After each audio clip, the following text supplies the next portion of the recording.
Isa ang ating luya at bawang para sa ating munggo. Yan, luluin naman po. Ganyan lang. Simple lang. Hanggang sa pamula ang inyong sangkot kaya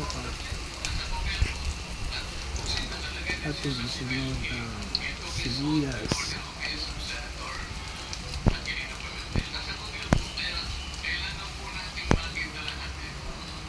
Yan, ang sibuyas ay susunod na po.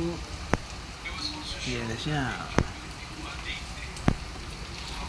Halo na.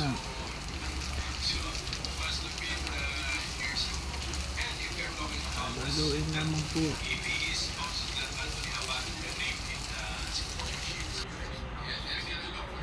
At pagkatapos ay ating ihalo sa ating kumukulong sabaw na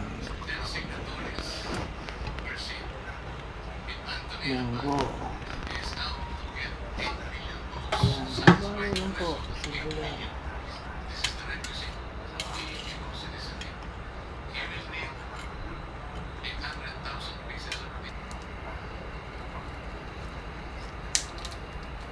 Yan, ilagay natin ang ating chicharong baboy na may mga laman.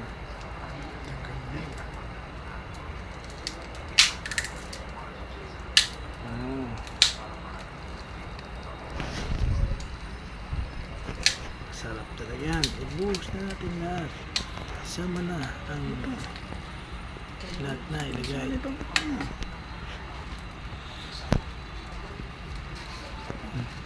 Yan, iubos na.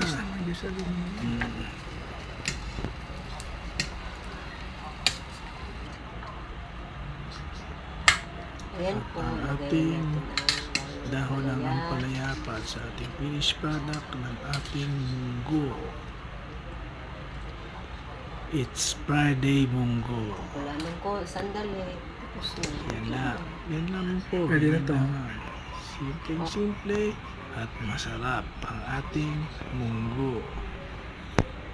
Finished product. Yan na po. Nakikita nyo. Kain na po.